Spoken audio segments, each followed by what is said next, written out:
arkadaşlar, Ece'nin Örgüleri YouTube kanalına hepiniz hoş geldiniz. Bugün sizlere görmekte olduğunuz bu tığ işi askılı salopet eteğin anlatımını yapmak istiyorum. Ben bugün anlatımımı 1 yaş ölçülerine göre anlatıyorum. Askılı bir etek olduğu için 3. aydan itibaren kullanıma başlayabiliriz. 2 yaşa kadar çok rahat kullanılabilecek bir ölçü arkadaşlar. Elbisemizin arka görüntüsü de bakın bu şekilde. Gayet düzgün bir roba çalışması yaptık. Robanın bitiminde askıları ikiye ayırdık. Askıların ucuna da bu şekilde 2 adet düğme diktim ben. Siz isterseniz birer tane düğme dikebilirsiniz. Ben eteğin boyunun ayarlanabilmesi için 2'şer düğme dikmeyi tercih ettim. Siz dediğim gibi tek düğmede bunu yapabilirsiniz. Düğme deliği olarak da bakın bel lastiğini yaptığımız bu sıra aralıklarını kullanıyorum. Bunu da bebeğin boyuna göre istediğiniz aralığa geçirme imkanımız var. Bu güzel elbisemizin örgüsüne bel lastiğini yaparak başlıyoruz. Bel lastiğini başlarken yapacağınız aya göre zincir sayınız değişecektir. Eğer siz daha küçük bir bebek için yapacaksanız zincir sayısını az başlarsınız. O zaman eteğinizin ölçüsü küçük olacaktır. Daha büyük çocuklarınız için yapıyorsanız da zincir sayısını daha çok çekmeniz gerekecektir. Yüksekliğinde daha uzun tutarsanız eteğimiz büyük ölçüde olacaktır arkadaşlar. Elimin sıklığına ve ipimin kalınlığına göre ben bugün 88 zincir çekerek bu büyüklükte bir etek elde ettim. Siz 2 yaş bebek için yapmak istiyorsanız 10 zincir fazla çekmeniz yeterli olacaktır. Ama eliniz sıkıysa daha fazla zincir çekmeniz gerekir arkadaşlar.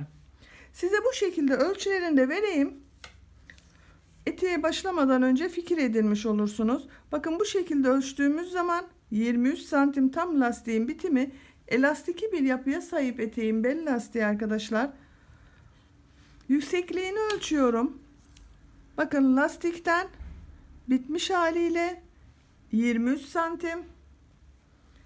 Tam boyunu ölçüyorum. Bakın omuz askısından tam boyu 37 santim. 1 yaş için bu ölçü, ama bakın bu düğmeye taktığımız zaman da 3 aydan itibaren kullanılabilecek bir ölçüde. Ben bugün bu elbisemizi bir takım olarak yaptım. Bakın bu şekilde harika bir bebek şapkamız var. Böyle şirin mi şirin de bir bebek patiğimiz var. Bunu üçlü takım olarak yapmıştım. Eğer siz de bu şekilde bir takım yapmak isterseniz ben bu şapkanın olduğu ve patiğin olduğu YouTube linkini bu videonun açıklama bölümüne ekliyorum. Siz izlemekte olduğunuz bu videonun sağ alt köşesindeki küçük üçgene tıklarsanız şapkanın ve patiğin linkini orada bulabilirsiniz. Üzerine tıkladığınız zaman siz de bebeğinize bu şekilde şapka ve patik yapabilirsiniz. Ben bugün bu eteğimin örgüsünde 1 adet 100 gram ip kullandım arkadaşlar. Bakın bu şekilde ince dokulu bir ip. Üzerinde 100 gram 360 metre yazmakta. Elimin sıklığına göre de 3 milimlik tığ kullandım. Sizin eliniz çok sıkıysa 1 numara büyük kullanmanızı tavsiye ederim. Düğme olarak da söylemiştim. Ben 4 adet düğme dikmeyi tercih ettim. Ama siz bir bu askıya olmak üzere 2 adet düğme de dikebilirsiniz. Malzemelerimizi söyledik. Vakit geçirmeden hemen bu tatlı ve güzel salopet elbisemizin örgüsüne geçelim. Kanalıma abone değilseniz abone olmayı unutmayın lütfen. Kanalıma abonelik ücretsizdir arkadaşlar. Örgüye geçmeden önce izninizle bir de minik bir hatırlatma yapmak istiyorum. Videolarımın bazılarına dilimizi anlamayan arkadaşlar da yapabilsin diye altyazılar oluşturuyorum. Eğer siz izlediğiniz videolarda bu altyazıları görmek istemiyorsanız videonun sağ üst köşesinde 3 nokta işareti var. Ayarlar bölümüne tıklayarak altyazıları kapalı konuma getirirseniz altyazıları görmezsiniz. Hepinize kolay gelsin, iyi seyirler.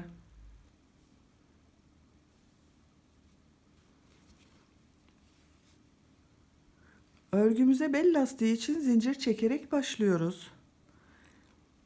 İlk ilmeği ben bu şekilde oluşturuyorum. Size nasıl kolay geliyorsa o şekilde ilk ilmeği oluşturabilirsiniz. Bel lastiğinin başlangıcı için 88 zincir çekiyorum. 1, 2, 3, 4,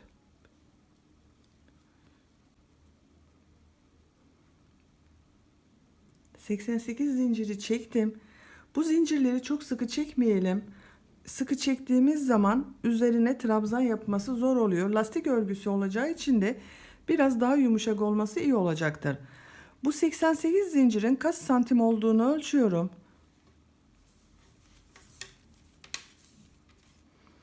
Bakın başlangıç noktasını sıfıra tutuyorum. Zincirimi çektirmeden ölçüyorum. 42 santim.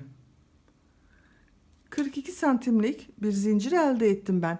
Ben bu 42 santimi 88 zincir çekerek yaptım. Ama sizin eliniz çok sıkıysa 42 santime daha fazla zincir çekmeniz gerekecektir. En güzeli de eğer bu eteği yapacak olduğunuz bebeğiniz yanınızdaysa bebeğinizin beline göre ölçerek bu zincir sayısını çekerseniz çok çok güzel olur. Şimdi bunu birleştireceğiz. Bir halka yapacağız. Bakın düzgün gelmesine dikkat ediyorum. Şu şekilde düzgünce geçiyorum. İlk başlangıçta yapmış olduğumuz bakın bu ilmek var. Bu ilk ilmeğe tığ takıyorum. İpi alıyorum. Onun içerisinden geçirdim. Tığın üzerindeki ilmekten de geçirdim. Kaydırma tekniği yaparak bakın birleştirdik. Burada bir halka görüntüsü elde ettik. 1, 2 zincir çekiyorum. İpi tığın üzerine alıyorum. Bakın bu ilk gördüğüm zincirin üzerine trabzan yapacağız. Bu ipin ucunu da içeriden götürelim. Görüntü olarak da temiz görünür arkadaşlar.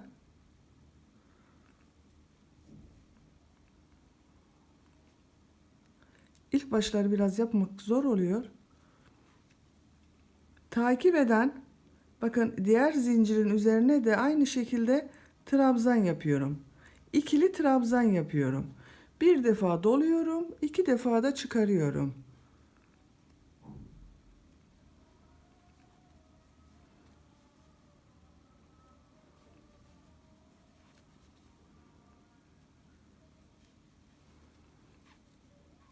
Bakın bu şekilde her zincirin üzerine birer defa trabzan yapıyoruz. Zincirlerin üzerine tamamen trabzan yaparak bu başladığımız yere kadar gelelim. Her ilmeğe birer defa trabzan yaparak bakın sıra sonuna kadar geldim. Şimdi bu son yaptığım trabzanı başlangıçta yapmış olduğum bu ilmek ile kaydırma tekniği yaparak birleştiriyorum bakın. Bu ilk ilmeğe tığ takıyorum. İpi alıp içerisinden geçirdim. Tığın üzerindeki ilmekten de geçirdim. Bakın trabzan sırasını bu şekilde birleştirmiş olduk. İlk sırayı trabzanı yaptık. İkinci sıradayız. İkinci sırada lastik görünümü elde etmek için trabzanları farklı bir şekilde alacağız. 2 zincir çekiyorum. Bakın 1, 2. Bu görmüş olduğum bu trabzanı tepe noktasına değil, bu boşluğa bakın. Şu boşluğa takıyorum. İlmek alıp ikili trabzan yapıyorum.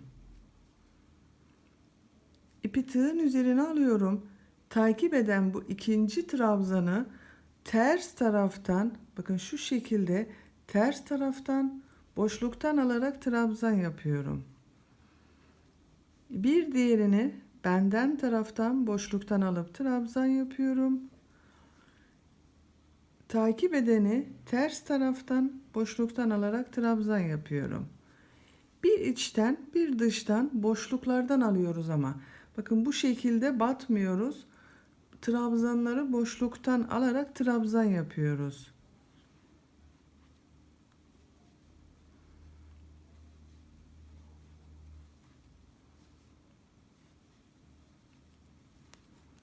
Bakın bu şekilde lastik görünümü elde ediyoruz. Her iki tarafta da lastik görünümü oluşuyor.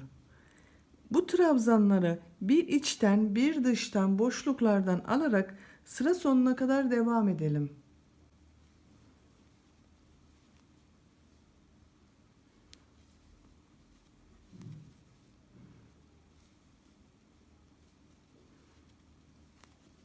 Lastik örgüsünde ikinci sırada trabzanları bir ön taraftan Bir arka taraftan alarak, bakın boşluklardan aldık.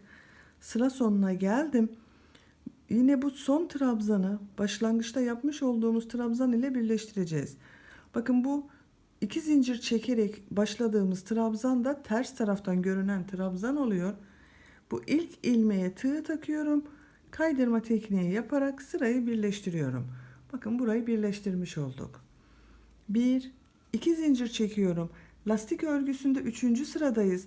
3. sırada lastik örgüsünü nasıl görüyorsak trabzanları o şekilde alarak trabzan yapacağız. İlk lastik örgüsü, bakın bu trabzan ön tarafta görünüyor. Ön taraftan alıyorum. Boşluktan aldım. Trabzan yapıyorum. İkinci olan ters tarafta görünüyor. Ters taraftan boşluktan aldım. Trabzan yapıyorum. Ön tarafta görünüyor, bakın. Ön tarafta boşluğa tığ taktım. İlmek aldım. Trabzan yaptım. Diğeri ters tarafta görünüyor. Ters taraftan boşluğa tığ taktım. İlmek aldım. Trabzan yaptım. Gördüğümüz gibi trabzanları yaparak lastik örgüsünün 3. sırasını oluşturuyoruz.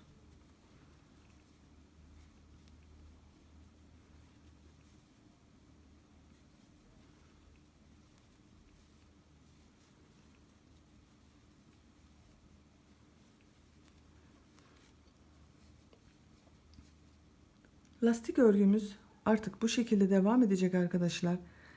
Bundan sonraki sıralarda şimdiki yapmış olduğumuz gibi trabzanları nasıl görüyorsak o şekilde boşluklardan alarak devam edeceğiz. Bu lastik örgüsünü toplam bir 5 sıraya tamamlayalım gelelim. Lastik örgüsünü 5 sıra olarak tamamladım. Bakın sayıyorum. İlk sırada trabzan yapmıştık. İkinci sıradan itibaren lastik bölümünü oluşturmaya başlamıştık. 1, 2, 3, 4, 5. 5 sıra sonunda bu benim için yeterli. Bu başlangıçta yapmış olduğumuz, bakın bu ilk ilmek ile kaydırma tekniği yaparak sırayı kapatıyorum. Birleştirmiş oldum. Kaç santim olduğunu da ölçelim. 5 sıra lastik 4 santim. Eteğin model bölümlerini yerleştireceğiz şimdi. Şu şekilde 1 2 zincir çekiyorum. İpi tığın üzerine alıyorum. Bu ilk ilmek üzerine bir trabzan yapıyorum. Bu 2 zincir çektiğimizde bir trabzan olacak. 1 2 zincir çekiyorum. İpi tığın üzerine alıyorum. Aynı ilmek içerisine 2 trabzan daha yapıyorum. 1 2. Bakın 2 zincir çektik, onu bir trabzan oldu.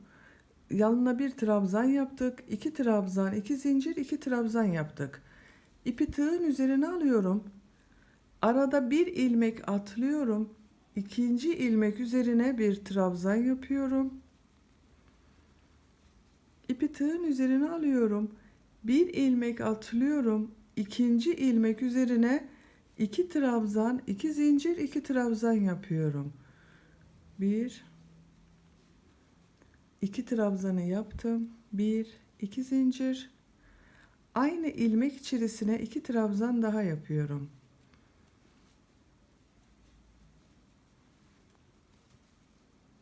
Bakın 2 trabzan, 2 zincir, 2 trabzan oldu. İpi tığın üzerine alıyorum. Bir ilmek atlıyorum. İkinci ilmek üzerine bir trabzan yapıyorum. Bunu tek yapıyoruz.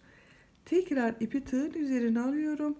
Bir atlıyorum. İkinci ilmek üzerine 2 trabzan, 2 zincir, 2 trabzan yapıyorum.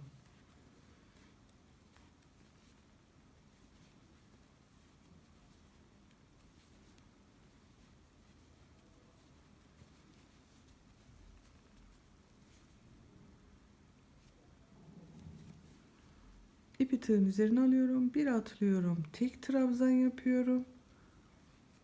Tekrar bir atlıyorum. İkinci ilmek üzerine 2 trabzan, 2 zincir, 2 trabzan yapıyorum. Bu şekilde sıra sonuna kadar devam ediyoruz. Model bölümünde ilk sırayı yaptım. Bu sırada bir ilmeğe 2 trabzan, 2 zincir, 2 trabzan yaptık. Arada bir ilmek atladık.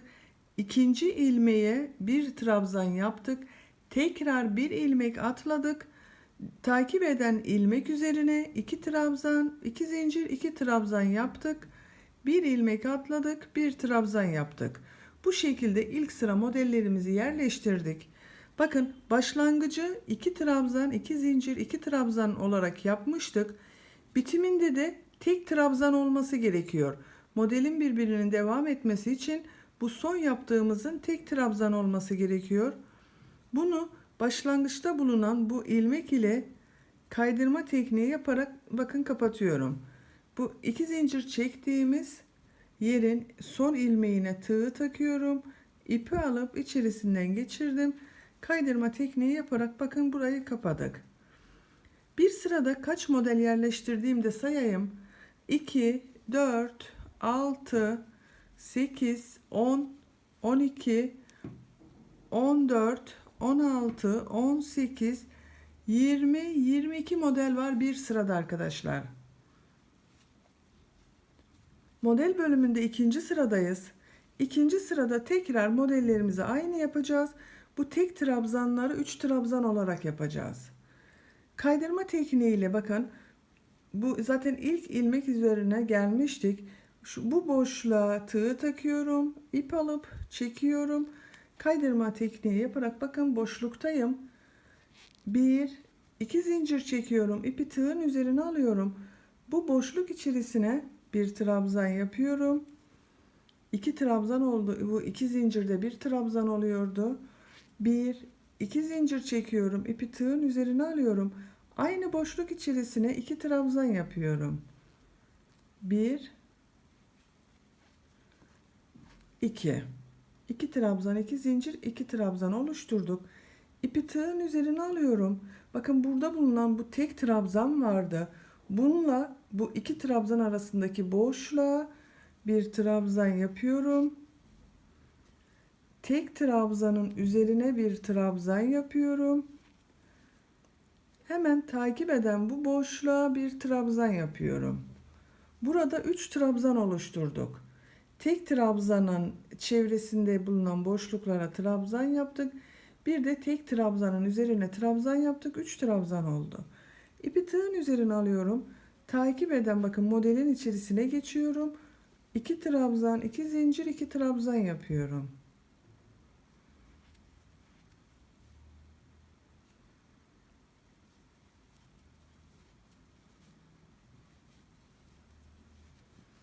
İki trabzan, 2 zincir, 2 trabzan modeli yaptım. İpi tığın üzerine alıyorum. Bakın bu tek modelin öncesinde bulunan bu boşluğa bir trabzan yapıyorum.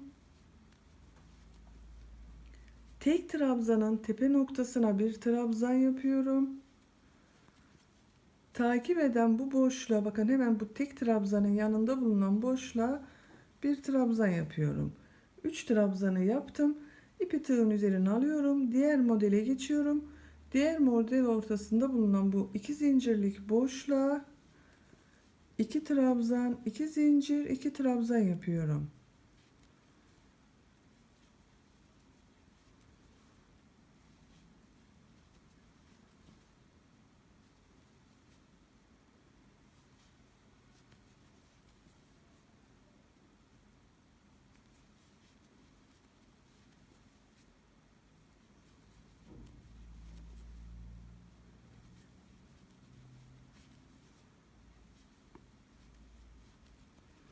Bu sırayı da bu şekilde devam ettirelim.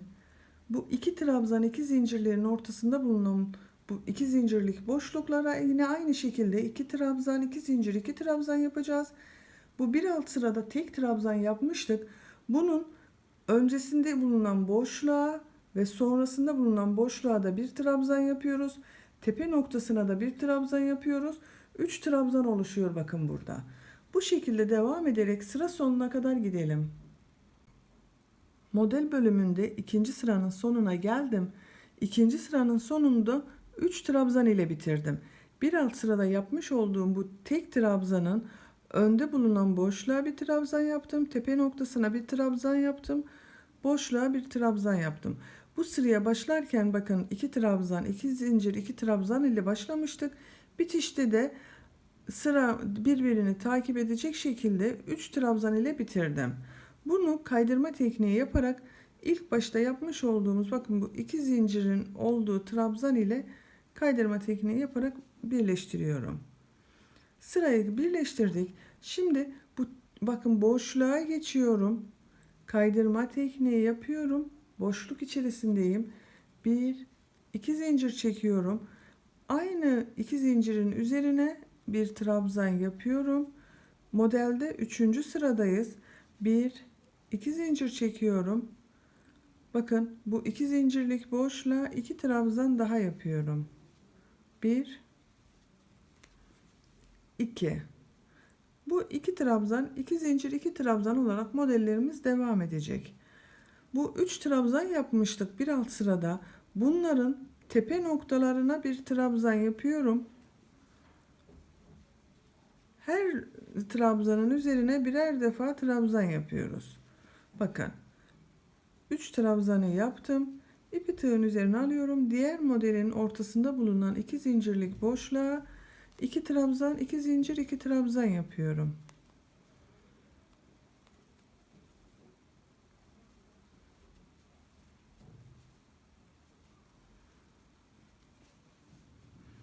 Bakın modeli bitirdim. Bu 3 trabzanın üzerine geldim. İlk trabzanın üzerine trabzan yapıyorum. Takip eden 2 trabzan üzerine de birer defa trabzan yapıyorum. Bakın bu şekilde. Bir alt sırada yapmış olduğumuz trabzanların aynısı şekilde bu sıraya da yapıyoruz. Artık eteğimizin örgüsü de bu şekilde devam edecek arkadaşlar. Bakın yuvarlak bir görüntü elde ettik. Eteğin modelini bu şekilde modelli bölümleri 2 trabzan, 2 zincir, 2 trabzan yapalım. Bu bir alt sırada yapmış olduğumuz 3 trabzanların üzerine de 3 trabzan olarak devam edelim. Etek yüksekliğini tercihinize göre istediğiniz kadar uzatabilirsiniz. Tamamlayalım gelelim. Eteğin örgüsünü bakın lastik örgüsünden sonra modelleri yerleştirdim. Benim için gerekli olan mesafeye kadar ördüm. Kaç sıra ördüğümüzde sayalım. 2, 4, 6, 8, 10, 12, 14, 16. 16 sıra benim için yeterli bir yükseklik. Siz isterseniz 1-2 sıra daha uzatabilirsiniz veya 1-2 sıra daha kısa da yapabilirsiniz. Tamamen tercihinize kalmıştır. Eteğin yüksekliğini bu şekilde bitirmiyorum. Model bölümü yapacağız etek ucuna. Bakın sıra sonunda 3 trabzanı yaptım. Modelimizi bıraktığımız yerden itibaren aynı şekilde bu modelli bölümlerde 2 trabzan, 2 zincir, 2 trabzan yaptık. Aralarında 3'er trabzanla devam ettik. Bu başlangıç ile bakın kaydırma tekniği yaparak sırayı kapatıyorum. İpi tığın üzerine alıyorum. Bu 2 zincirlik boşluğa 3 trabzan yapıyorum. 1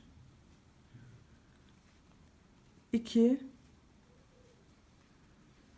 3 1 2 3 zincir çekiyorum.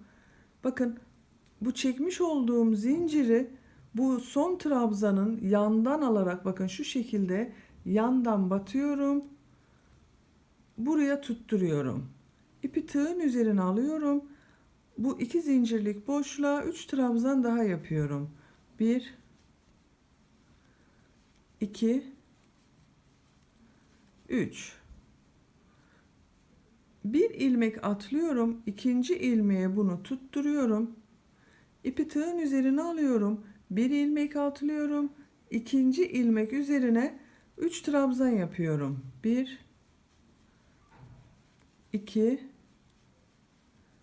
3 1 2 3 zincir çekiyorum.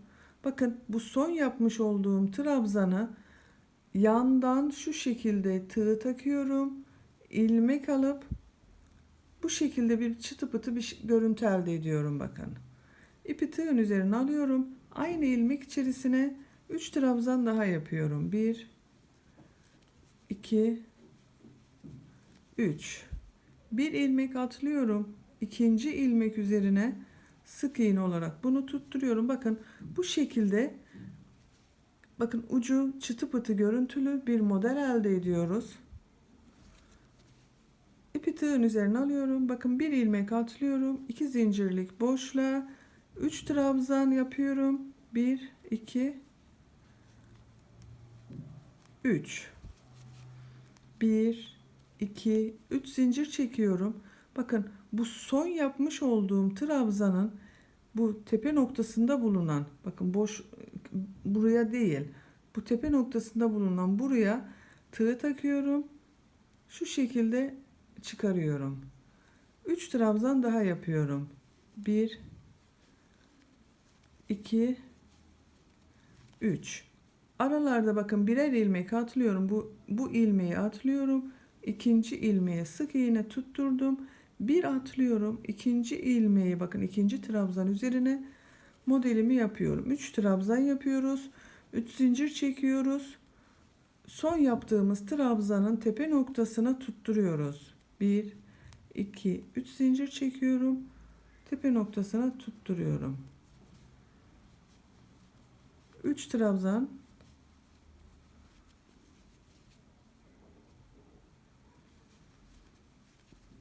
bir atlıyorum. İkinci ilmeğe sık iğne olarak tutturuyorum. Bu şekilde devam ederek sıra sonuna kadar tamamlayalım. Etek bölümünün son sırasını modeller yaparak bakın sıra sonuna kadar getirdim. Bunu başlangıçta yapmış olduğum bu ilmek ile bakın tığ taktım. Kaydırma tekniği yaparak sırayı kapadım. Bir zincir çekiyorum. İpi burada kesiyorum. Salopet eteğimizin böylece etek bölümünü bitirmiş olduk. Şimdi askılarını oluşturacak olan roba bölümlerini yapacağız. Bakın roba bölümünü, arka robayı yapacağız. Arka robadan biraz ördükten sonra askılarını öreceğiz.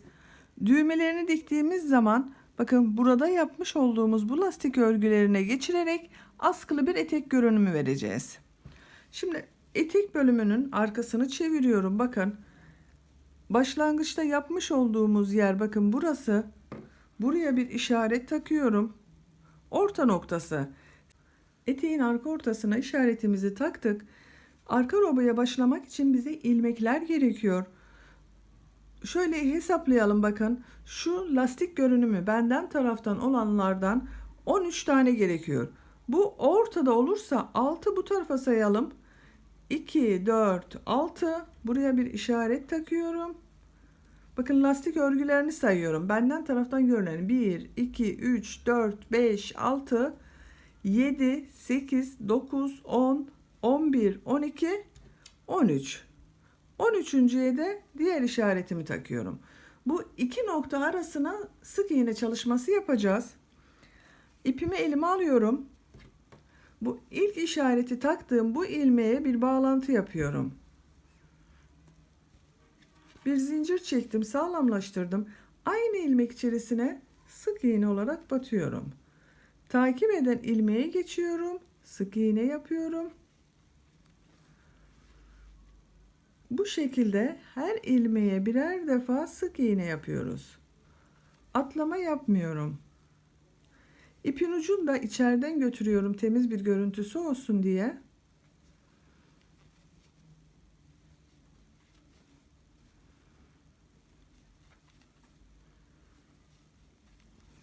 Bu diğer işareti taktığımız yere kadar sık iğnelere devam edelim.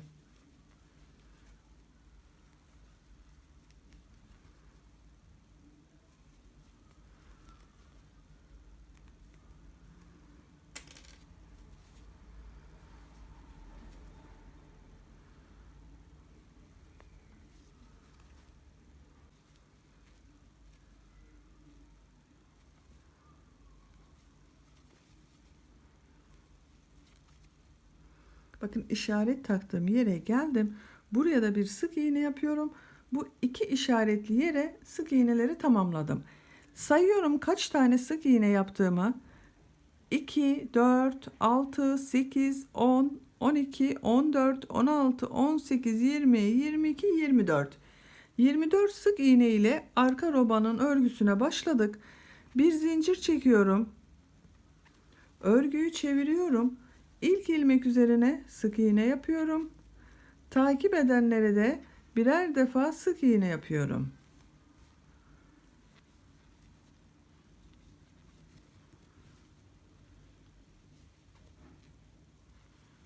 Bakın bu şekilde.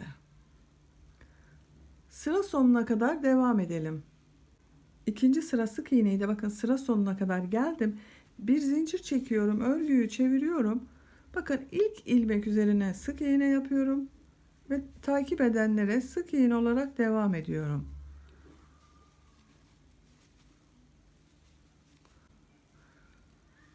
Robamızı bu şekilde sık iğneler yaparak devam ettirelim. Arka robanın örgüsünü 24 ilmek ile 22 sıra olarak bakın tamamladım. Benim için yeterli bir yükseklik oldu. Kaç santim olduğunu da ölçüyorum. Enini ölçüyorum arkadaşlar. Bakın şu şekilde ölçtüğümüz zaman 12 santimlik eni var. Yüksekliğini ölçüyorum.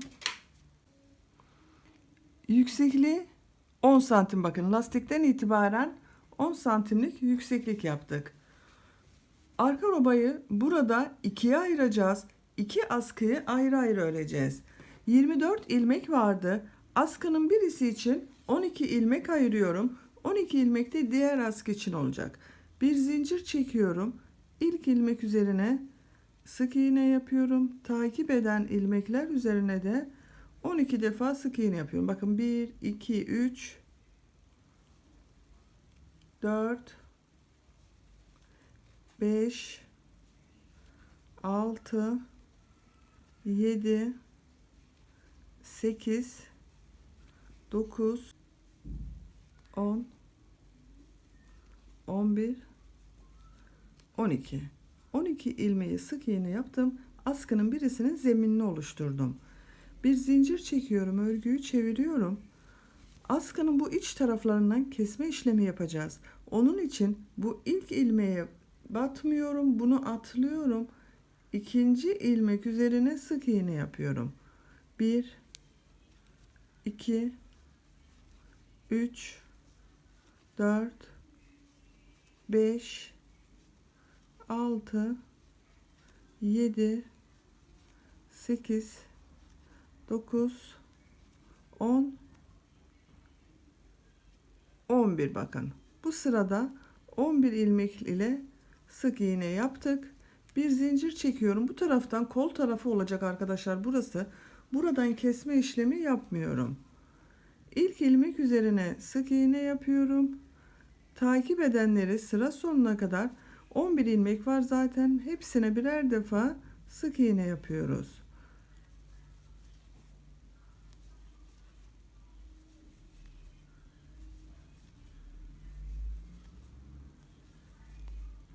Bakın son ilmeği yaptım. Bir zincir çekiyorum, örgüyü çeviriyorum. Bakın bu ilk sırada atlıyorum. İkinci ilmeğe sık iğne yapıyorum.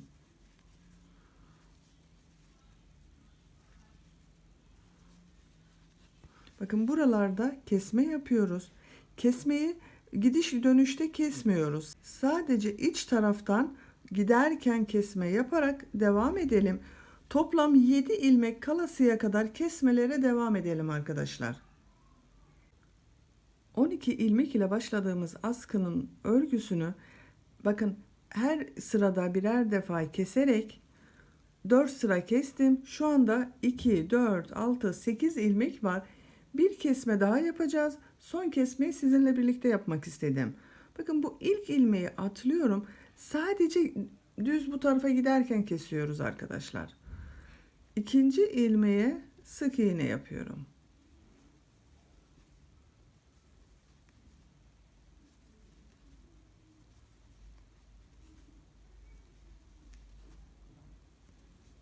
Kesme yapmadığımız düz taraftayım. Bakın burada kesme yapmıyoruz.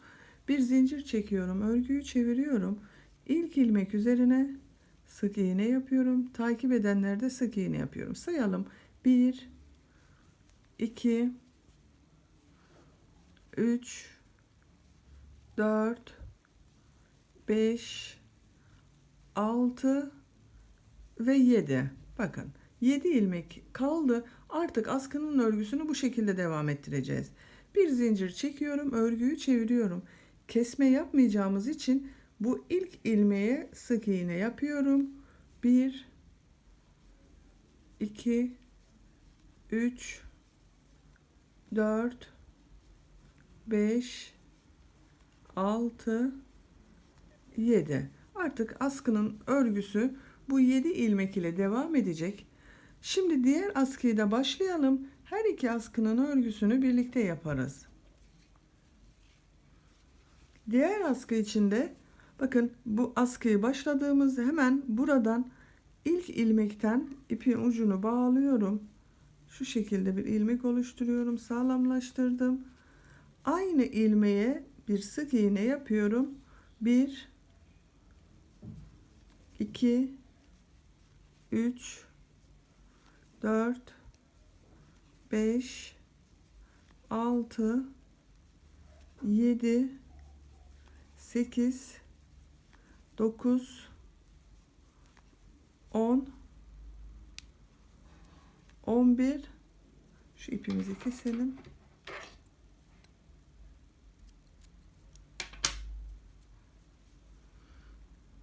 12.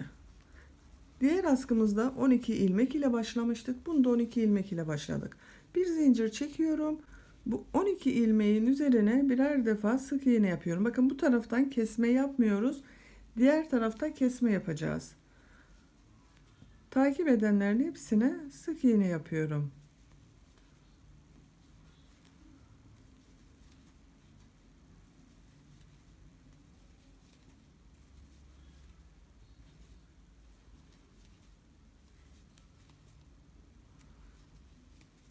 Bir zincir çekip örgüyü çeviriyorum.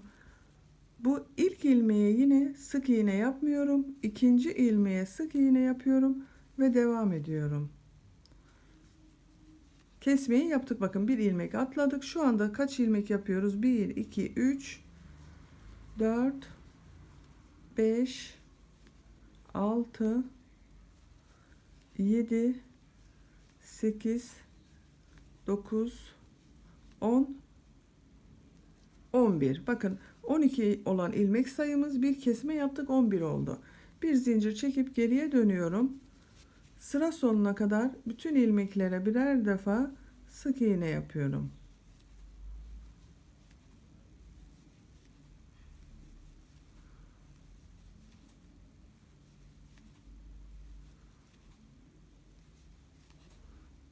Bir zincir çekip geriye dönüyorum. Bakın, burada tekrar kesme yapıyorum. Bir atlıyorum. İkinci ilmeğe sık iğne yapıyorum ve devam ediyorum.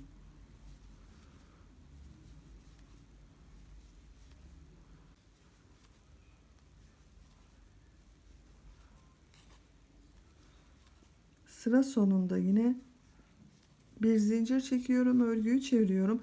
Kesme yapmadığımız taraftayım. İlk ilmeğe sık iğne yapıyorum ve devam ediyorum. Bu askıda da iç taraftan olan buradan kesme yapacağız. Her sıranın dönüşünde yapacağız arkadaşlar. Diğer askıda olduğu gibi. Bu iç taraftan her sırada birer ilmek keserek 7 ilmek kalasıya kadar devam edelim. Bu askının örgüsünü de bakın, iç taraflardan kesmeler yaparak 7 ilmek kalasıya kadar ördüm. Sayıyorum: 2 4 6 7. 7 ilmek sonunda bakın, bir zincir çekiyorum. Artık buradan da kesme yapmadan ilk ilmeğe sık iğne yaparak devam ediyorum.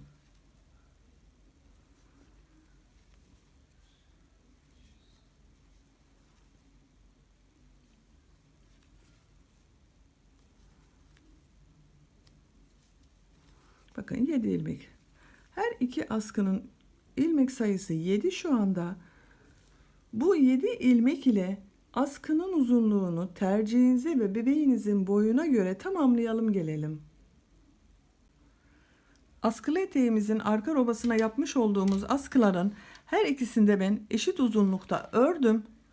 Bu ayrım yerini yaptığımız yerden itibaren 60 sıra olarak ördüm arkadaşlar askının uzunluğunu. Bir de size santimetre olarak ölçüsünü vereyim. Bitmiş haliyle ölçüyorum. Bakın, lastikten, bel lastiğini başladığımız yerden itibaren şöyle 36 santim. Bu ikiye ayırıp askıları örmeye başladığımız yerden itibaren ölçüyorum. 26 santim. 10 santim zaten bu arka robayı örmüştük. 26 santimde askılarını ördüm. Benim elimin sıklığına göre de 60 sıra yaptım. Askıların ucuna bu şekilde 2 tane de düğme dikmeyi tercih ettim. Her bir askı için ikişer düğme diktim ben. Ama siz isterseniz bir düğme dikebilirsiniz. Bebeğin boyuna göre daha sonra o düğmeyi oradan çıkarıp başka bir yere dikebilirsiniz. Ben uzun süre kullanılabilsin diye 2 düğme diktim. Bebeğin boyuna göre ayarlanabilecek bu şekilde. Dikmiş olduğumuz bu düğmeleri geçirmek için de eteğin lastiğini yaptığımız buralardaki sıraları kullanacağız. Bu sıra aralıklarını düğme deliği olarak kullanacağız. Bakın, bebeğin kilosuna göre veya boyuna göre istediğiniz aralığa bu düğmeleri geçirebiliyoruz. Şöyle rastgele bir yere geçireyim. Siz bunu bebeğinizin boyuna veya bel ölçüsüne göre ayarlayabilirsiniz.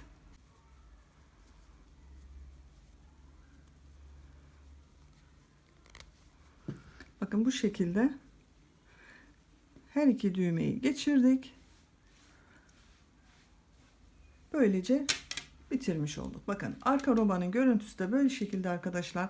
Bebeğimizin arkadan görüntüsü de böyle olacak. Askıların uzunluğunu verdik. Bir de tam ölçülerini bitmiş olarak size vereyim. Bakın bu bel lastiğinden ölçüyorum arkadaşlar. Bu şekilde ölçtüğümüz zaman 23 santim. Etek yüksekliğini ölçüyorum. Bakın ortadan ölçüyorum. 23 santim. Tam boyunu ölçüyorum. Bakın askıyla birlikte elbisemizin askılı etek olarak elbisemizin tam boyu 37 santim. Bu da çok güzel oldu arkadaşlar. Çok şık, çok güzel, dökümlü bir etek oldu bakın. Askılı oluşu da güzel. Bebeğin belinden etek düşmeyecektir. Askılar tutacaktır onu. Kullanışlı bir etek yaptık birlikte. Böylece bir örgü anlatımımızın daha sonuna gelmiş olduk. Beni dinlediğiniz ve izlediğiniz için hepinize çok teşekkür ederim. Kanalıma abone değilseniz abone olmayı unutmayın lütfen. İnşallah sizlerle yeniden yeni örgülerde buluşmak üzere. Hoşça kalın, sevgiyle kalın.